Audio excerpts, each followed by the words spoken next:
Bonjour tout le monde. Merci d'être venu à ce séminaire en si grand nombre. Là. Ça montre vraiment que c'est un sujet d'intérêt.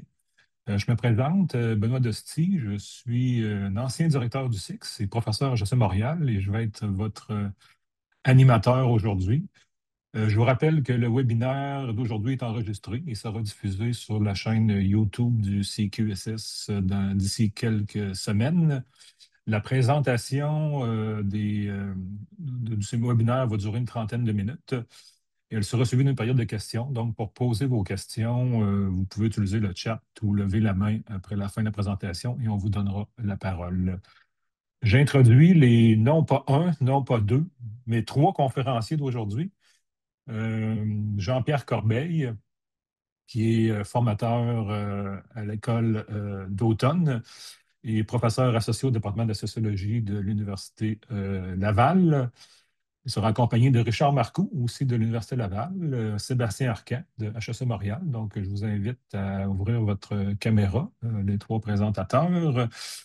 Je vais vous laisser parler, puis je vais revenir dans 30 minutes là, pour la période de questions. Donc, merci beaucoup d'être là. La table est à vous. Le webinaire est à vous. Alors, bonjour tout le monde.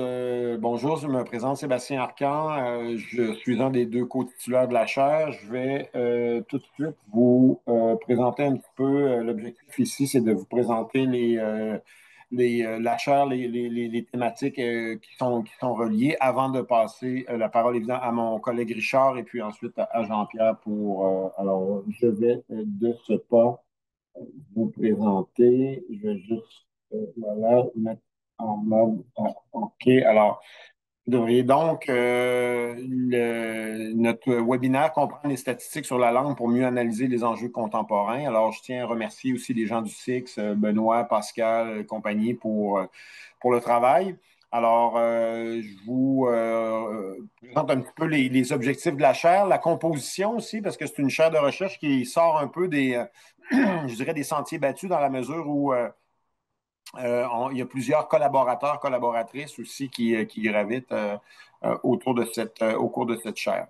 On a donc notre appel de proposition, c'est en s'appuyant d'abord sur des données issues de recherches quantitatives et de statistiques, les activités menées par la chaire contribueront à la définition de politiques publiques. Alors, c'est dans cette optique-là, évidemment, on a répondu à l'appel de proposition. C'est comme ça aussi qu'on a structuré notre demande. L'idée était également de repérer les enjeux sociaux et politiques contemporains liés à la langue au Québec, qu'il s'agisse de la ou des langues à la naissance ou des langues d'usage dans différents contextes tels que la famille, les milieux scolaires et d'apprentissage, le travail ou le groupe social.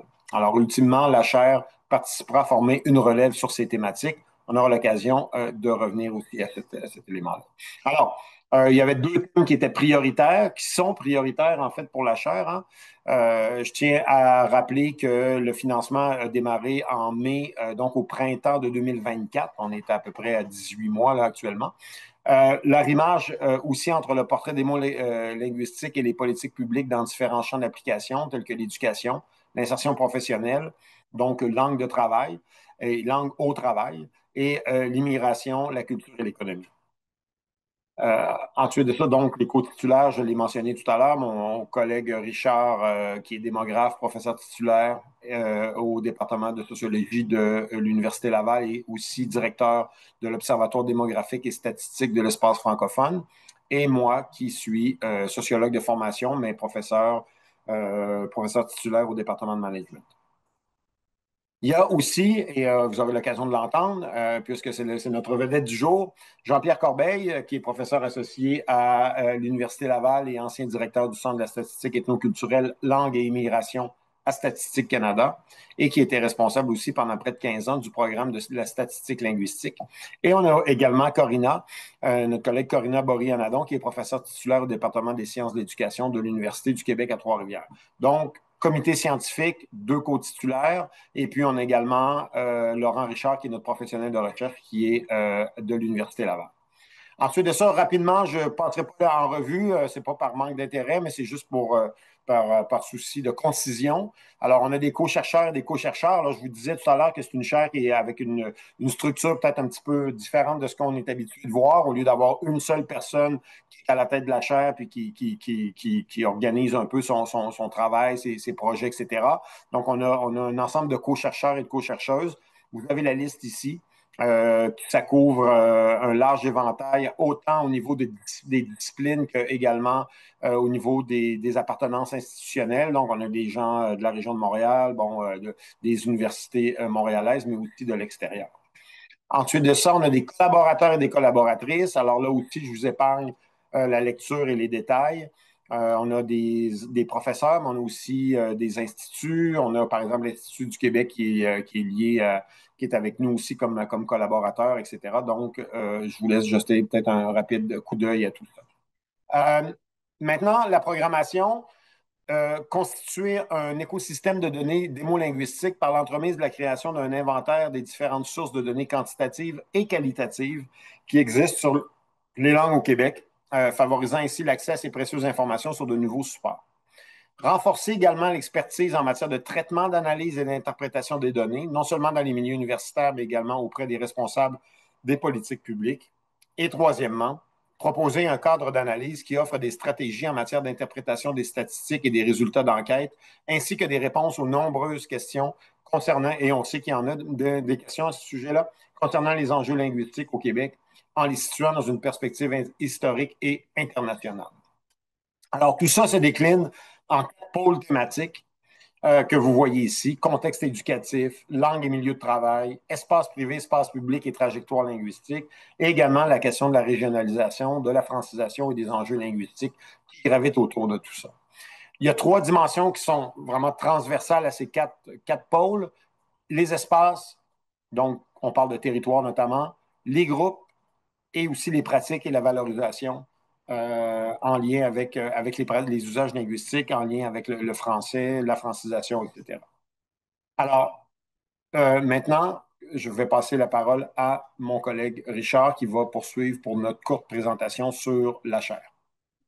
Merci Sébastien. Donc moi, c'est Richard Marcoux. Je suis heureux de vous voir en si grand nombre. On est près d'une quarantaine de personnes. Je pense que comme le dit Benoît, il y a un intérêt un peu pour les activités qu'on veut mener.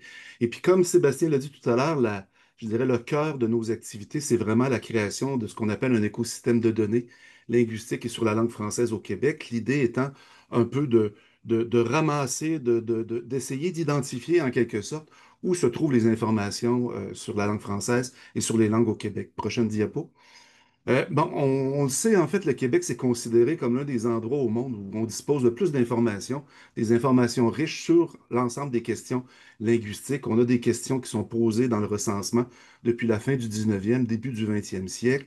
On a également plusieurs enquêtes qui ont été menées un peu partout.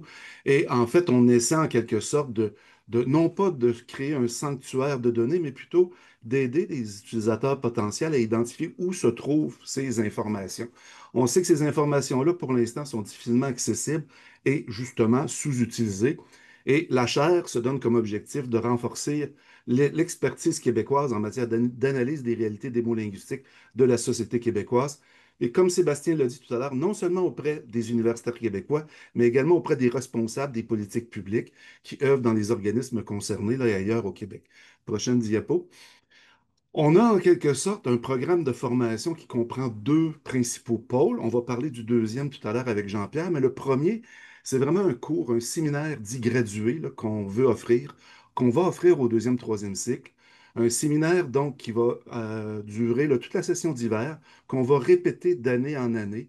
Donc c'est un séminaire avancé, 3 heures par semaine, 3 crédits, 45 heures qui va être offert tous les vendredis, en fait, à partir de 16 janvier 2026. C'est un séminaire en ligne, donc les gens qui sont intéressés, vous pourrez à ce moment-là vous y inscrire, que vous soyez inscrit dans des programmes de deuxième, troisième cycle ou non.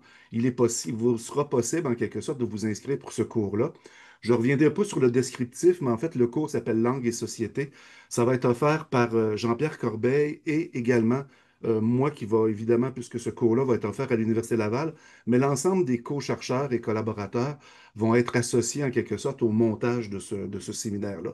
Donc, c'est un séminaire qui va être offert en ligne. Je vous invite, là, les inscriptions vont se faire très bientôt et on devrait avoir à peu près une vingtaine, une trentaine là, d'étudiants, d'étudiantes, de participants qui vont pouvoir, en quelque sorte, s'inscrire à ce séminaire gradué-là. Le deuxième élément, prochaine, oui. En fait, c'est nos écoles d'été d'automne qui vont être organisées avec nos partenaires, donc principalement le CIQSS. Et ça va être sur des thématiques variées puis qui vont nécessiter également des compétences variées. Donc, le séminaire, pas le séminaire, mais l'école d'automne qu'on vous propose, tout à l'heure, Jean-Pierre va vous la présenter. C'est principalement des analyses descriptives, mais il est possible qu'au fil du temps, on devrait avoir à ce moment-là des écoles d'été ou d'automne qui vont se présenter sur différents thèmes et qui vont demander évidemment des compétences là, peut-être différentes d'une école à l'autre. Bon, ces écoles d'une durée d'une semaine vont être offertes non seulement aux universitaires, mais également aux personnes des différents ministères, organismes dans les régions de Montréal, de Québec et d'ailleurs. On a déjà là eu une demande pour essayer de voir si on ne peut pas offrir une école d'automne ou d'hiver ou d'été à Québec. Il y a des organismes, en fait, dans la région de Québec là, qui pourraient être intéressés. Puis comme on le sait, il est difficile pour des gens de Québec, dans la fonction publique ou ailleurs même, de se déplacer pendant une semaine. Donc, on essaie de réfléchir. On va voir comment l'école d'automne va se dérouler. Et puis, si c'est un franc succès, ben, on va peut-être répéter l'expérience à ce moment-là en délocalisant un peu nos activités et peut-être travailler avec le CQSS ici à Québec pour une prochaine école d'été. L'objectif, en fait, c'est de permettre aux participants de se familiariser avec les nouveaux outils, les nouvelles informations rendues disponibles à travers notre écosystème de données linguistiques et sur la langue française. On aura d'ailleurs là, bientôt un webinaire au CQSS là, offert par les collègues de l'ISQ autour de l'enquête, la grande enquête qui a été réalisée là, par l'ISQ sur les langues parlées au Québec. Prochaine diapositive. Merci de votre attention, puis je laisse maintenant la parole à Jean-Pierre Corbeil, puis je pense qu'on peut arrêter le partage d'écran, Sébastien, puis Jean-Pierre va partager le sien. Merci Richard, merci Sébastien. Bonjour à tous et à toutes. En fait, d'entrée de jeu, l'objectif en fait de cette rencontre aujourd'hui, c'est vraiment de fournir quelques éléments d'information justement relatifs à cette formation que je donnerai en compagnie de quelques collègues euh, à la fin du mois de novembre, donc du 24 au 28. En fait, laissez-moi partager mon écran d'abord.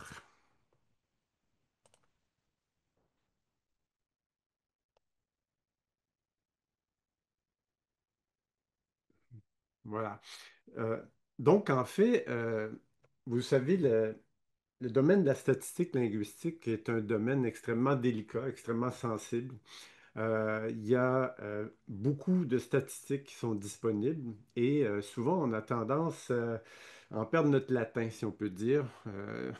Dans la mesure où il y a non seulement une très grande diversité de statistiques, de bases de données, de sources de données disponibles, mais aussi, compte tenu du nombre très, très important de variables et de concepts qui sont utilisés, beaucoup d'utilisateurs vont obtenir ou vont développer une perspective en fonction parfois certains ancrages ou certains positionnements, disons, politiques, idéologiques, etc.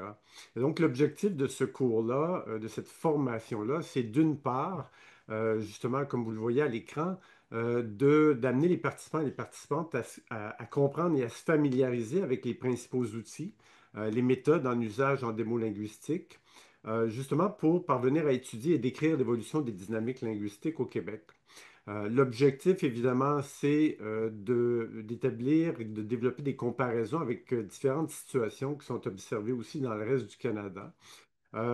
Et durant cette formation-là, les participantes et participants vont être exposés justement à différentes perspectives et différents points de vue théoriques et méthodologiques, de sorte à les encourager à développer un regard critique sur les nombreuses informations et les statistiques qui sont présentées par les acteurs scientifiques, gouvernementaux et du domaine des médias.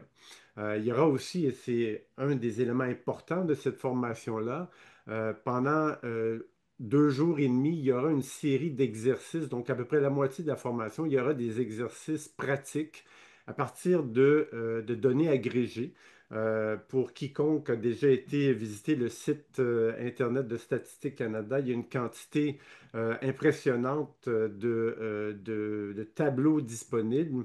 Et par expérience, puisque j'ai déjà offert à 2 reprises un cours au département de démographie à l'Université de Montréal, et je me suis rapidement rendu compte que non seulement il y avait un très grand intérêt pour arriver à mieux comprendre ces dynamiques linguistiques-là, les différents contextes, concepts, mais également que la simple analyse de données agrégées sous forme de tableaux était souvent ardue, même pour des étudiants qui étaient habitués à faire de la programmation et de développer différents modèles, que ce soit de la régression linéaire, logistique, etc. Donc, l'objectif premier de cette première école d'automne n'est pas de développer des experts dans le développement de modèles statistiques, mais bien de mieux comprendre, dans le fond, l'existence de ces différentes données, de ces concepts-là. Donc, nécessairement, une discussion générale sur les enjeux et les défis qui sont relatifs à l'étude et à l'analyse de la situation linguistique au Québec.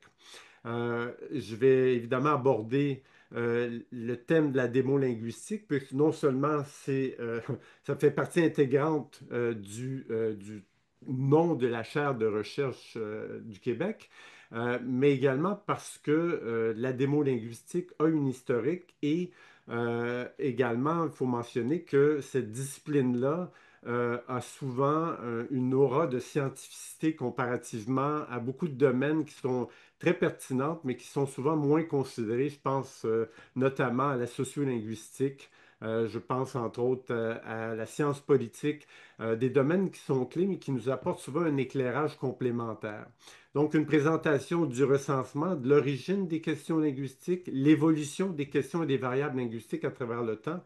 Et ça, c'est absolument clé puisque ça peut souvent exercer une influence sur les statistiques et les résultats qu'on va observer. Il y a aussi, il faut garder à l'esprit, il n'y a pas que Statistique Canada qui recueille de l'information sur la langue.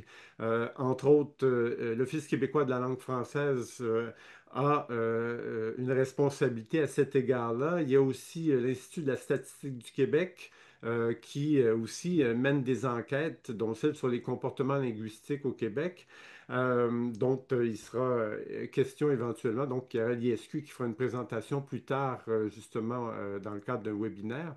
Euh, donc, de présenter la diversité de ces sources de données-là. Il y a évidemment un enjeu qui est fondamental, c'est la question des contacts interlinguistiques et les défis que pose la croissance du plurilinguisme pour la démolinguistique au Québec. Et on le voit, on le verra dans le cadre de ce séminaire-là, au travers des données qui seront analysées, qui seront présentées et qui seront discutées. D'une part, évidemment, le séminaire va présenter les grandes tendances historiques nationales et provinciales en fonction des différents indicateurs. Il y aura évidemment une présentation et une vue d'ensemble du site de Statistique Canada, l'univers de la géographie du recensement qui est quand même assez complexe. Il y aura une présentation également sur les diverses façons d'utiliser et de manipuler les tableaux du recensement qui sont disponibles. On utilisera entre autres non seulement des tableaux HTML, le Furteur Beyond 2020, déjà d'analyser ces tableaux-là, de comprendre l'information qu'ils contiennent, c'est en soi souvent un défi. Donc, il est possible que dans le cadre de cette école d'automne-là, on se retrouve avec une grande diversité de compétences et de connaissances, mais l'objectif est vraiment de vulgariser l'information, de démocratiser l'accès à cette information-là. Lors de la troisième journée, il sera question des principales composantes de l'évolution démographique des grands groupes linguistiques au Québec. Et à cet égard-là, souvent, on entend parler de différents facteurs qui peuvent avoir une influence sur l'évolution de la situation linguistique au Québec. Donc, il y aura, par l'entremise de différentes présentations PowerPoint et d'analyses statistiques, on présentera l'importance relative, entre autres, de la fécondité, de la mortalité, de la migration internationale, un sujet chaud s'il en est en ce moment. La migration interne, la mobilité linguistique intergénérationnelle, donc la transmission et la reproduction linguistique, la répartition par âge, ce qu'on appelle l'exogamie linguistique, ce qu'on appelle aussi les transferts ou les substitutions linguistiques et leur importance relative. Quel est le rôle de l'immigration dans l'évolution des dynamiques linguistiques à travers le temps? Et évidemment, la question de la fameuse sphère privée et sphère publique. Il y a différentes perspectives théoriques et des enjeux méthodologiques qui sont abordés. Et finalement, la question du plurilinguisme et la diversité des usages linguistiques. Évidemment, il y a différents enjeux et thématiques qui vont être abordés dans le cadre de cette formation-là et qui permettent justement d'examiner, de mesurer les données, que permettent de mesurer justement les données du recensement de la population et les collectivités linguistiques au Québec. Pour vous donner un aperçu rapide, il y aura des exercices pratiques à partir de divers tableaux statistiques qui sont disponibles. Donc, analyse de données historiques en fonction de divers critères, que ce soit la langue maternelle, la langue parlée ou les langues parlées à la maison, la première langue officielle parlée, donc les avantages et les limites de ces différents concepts-là. Le grand défi de prendre en compte les réponses multiples et justement la situation du plurilinguisme selon les langues qu'on aborde et selon les groupes qu'on prend en considération. C'est sûr que si on prend la présence relative des réponses multiples à une question comme la langue parlée le plus souvent à la maison ou les langues parlées à la maison, dans l'ensemble de la population québécoise, ce ne sera pas du tout la même chose si on met l'accent sur Montréal ou si on met l'accent sur les personnes immigrantes qui ont une langue tierce, c'est-à-dire autre que le français ou l'anglais, comme langue maternelle, où on retrouve en fait plus d'une personne sur deux immigrantes qui déclarent parler plus d'une langue à la maison. Donc, comment est-ce qu'on analyse l'évolution des relations entre la langue parlée à la maison, les langues utilisées au travail et par l'intermédiaire d'autres sources de données, l'usage des langues dans l'espace public à l'extérieur du milieu du travail? La question de, évidemment, ces différents concepts-là, la présence et l'usage du français par les enfants d'un ménage en fonction des caractéristiques linguistiques de leurs parents. On sait par exemple qu'il y a souvent une dynamique très, très intéressante chez les enfants qui sont issus de l'immigration, qui fréquentent une école de langue française et qui, à la maison, vont utiliser plus d'une langue parce que c'est souvent une langue tierce qui va prédominer, mais les parents peuvent aussi on peut être dans une situation d'exogamie linguistique, donc où les partenaires n'ont pas nécessairement la même langue maternelle. Les questions de statut de génération, le statut d'immigrant, la période d'immigration. On sait que la situation linguistique au Québec a beaucoup évolué, en particulier depuis le recensement de 2016, avec la croissance importante de l'immigration temporaire, donc des résidents non permanents.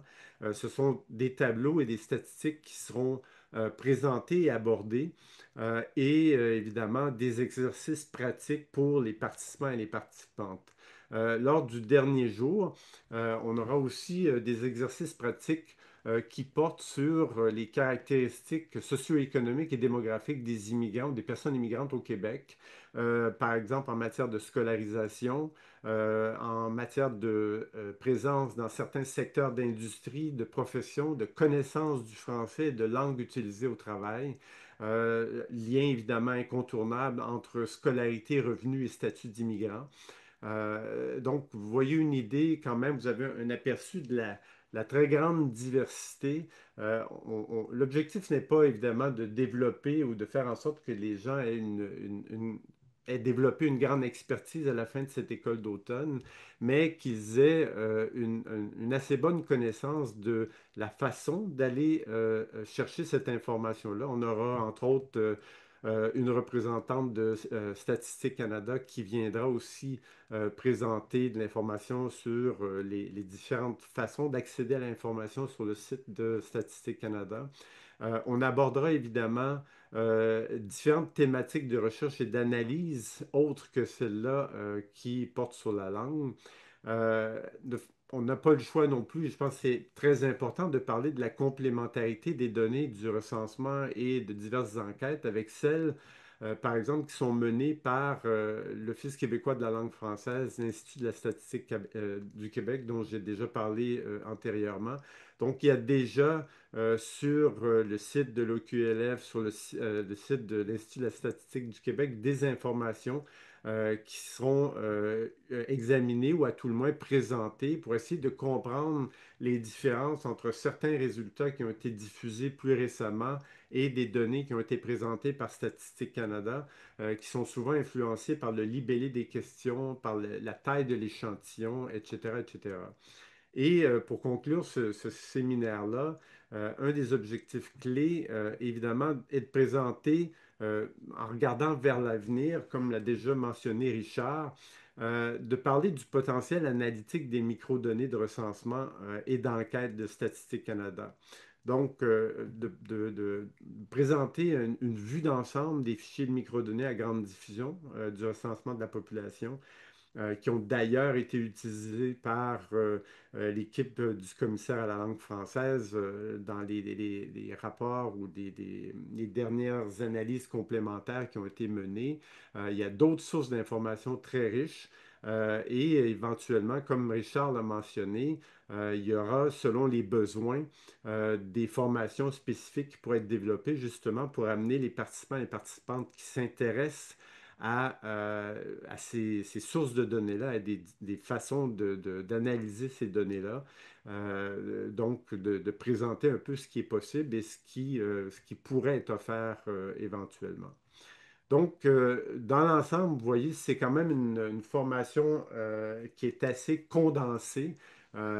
C'est un peu aussi je vous dirais, dans les grandes lignes, ce à quoi on peut s'attendre quand on s'interroge sur qu'est-ce qui est disponible comme information sur la langue au Québec en matière de sources d'information, mais surtout en matière de concepts, mais également, surtout, d'amener les participants et les participantes à non seulement voir la richesse de ces informations-là, mais aussi de développer un regard critique sur les différents concepts qui sont souvent utilisés et qui sont souvent mis en lumière par les différents médias lorsqu'il est question de statuer sur l'évolution de la situation linguistique au Québec. Donc, je vais m'arrêter ici. Ça vous donne une vue d'ensemble et ça nous fera plaisir de répondre à vos différentes questions concernant cette formation. Je vous remercie beaucoup. Merci Jean-Pierre. Donc, j'invite tout le monde à écrire vos questions dans le chat, dans le meeting chat ou lever votre main. Vous avez une question pour nos présentateurs, que je remercie d'ailleurs. Moi, je suis en fait en désaccord avec Jean-Pierre là, sur un point. Quand je regarde le programme, si je compare ma connaissance présente de la donnée linguistique à celle que je pourrais atteindre en suivant l'école d'été, ça ferait un méchant bond en avant, étant donné la qualité du programme, tout ça. Donc, quand tu dis pas une grande expertise, là, certainement, mon expertise augmenterait beaucoup suite à cette école d'été-là. Pendant que les gens pensent à leurs questions, s'il y en a, je attire votre attention sur le chat où il y a les liens pour l'inscription à l'école qui a lieu, je vous rappelle, du 24 au 28 novembre, si ça vous intéresse. Aussi, on a fait allusion rapidement au midi-webinaire de l'ISQ à venir le 14 octobre sur l'étude sur la situation des langues parlées au Québec. Il y a aussi un lien dans le chat pour vous inscrire à ce webinaire-là. Je ne sais pas si Sébastien ou Richard, vous avez des commentaires à ajouter par rapport à la présentation de Jean-Pierre. C'était clair, limpide. Bon, moi, je pense que c'était clair. Puis, si je pouvais, je dirais, j'ai bien hâte d'y participer, mais malheureusement, mon emploi du temps ne me le permet pas. Mais non, je pense que c'est bien structuré. Alors, effectivement, je suis assez d'accord avec toi, Benoît, aussi. Là, il y a pas juste, il y a beaucoup d'apprentissage à y faire là, durant cette école. C'est ça. Moi, je pensais que je connaissais un peu la question des variables de langue dans les enquêtes, mais là, je regarde le programme de l'école puis je me rends compte que je ne connais rien. Là. Donc, au moins, le webinaire d'aujourd'hui a servi à ça, là, me montrer comment j'en sais peu sur cette situation-là. Ouais, peut-être En fait, Bon. ce qu'il faut comprendre peut-être aussi, c'est qu'on a ajouté beaucoup d'informations au fil du temps. Quand je dis que le Hmm, Québec est devenu une espèce de lieu où on a le plus d'informations sur la langue, mais c'est à travers le temps, on a ajouté des questions. À partir du recensement de 2001, on a rajouté des questions sur la langue de travail, hmm, la question sur le plurilinguisme également qui sont arrivés un peu par la suite. Et puis là, c'est sûr qu'il y a de plus en plus d'enquêtes. L'enquête post-censitaire du dernier recensement, là, suivant le dernier recensement, porte sur les minorités linguistiques. L'ISQ, en fait, qui a lancé une grosse enquête là, qui va vous être présentée dans le cadre d'un hmm, webinaire. Donc, on se retrouve avec de plus en plus d'informations. Puis c'est effectivement peut-être une dimension que les gens en sciences sociales ont peut-être pas tellement analysé, à savoir la langue. hmm, Et ben, je pense que c'est assez central, là. On est dans la décennie sur les langues autochtones actuellement. Il y a comme, je hmm, dirais, à l'échelle mondiale, un intérêt pour les questions de langue. Puis bon, on va hmm, essayer au niveau de la chaire là, de surfer un peu là-dessus, puis d'apporter notre hmm. contribution. On, Puis, on peut même voir. Ah, excuse Jean-Pierre, vas-y. en fait, juste très rapidement, si je peux me permettre, Richard a présenté un peu les objectifs du cours Langue et Société qui sera justement offert à l'Université Laval à partir de janvier 2026. Il y aura peut-être 2 séances dans ce cours-là qui porteront spécifiquement sur la démo linguistique. Mais ce qu'il faut garder à l'esprit, c'est que le défi souvent auquel on est confronté, euh, Hmm, c'est euh, c'est on peut avoir une compréhension de ces statistiques-là, mais il est souvent difficile de les mettre en contexte. Je donne juste un exemple rapide. On parle beaucoup de la connaissance du français, la connaissance des langues. Or, il y a des études complémentaires, que ce soit dans le domaine de la psychologie sociale ou de la sociolinguistique, qui apportent souvent un éclairage sur ces résultats-là et qui peuvent nous donner des pistes d'action justement pour mieux comprendre ou mieux réfléchir à comment infléchir peut-être certaines tendances.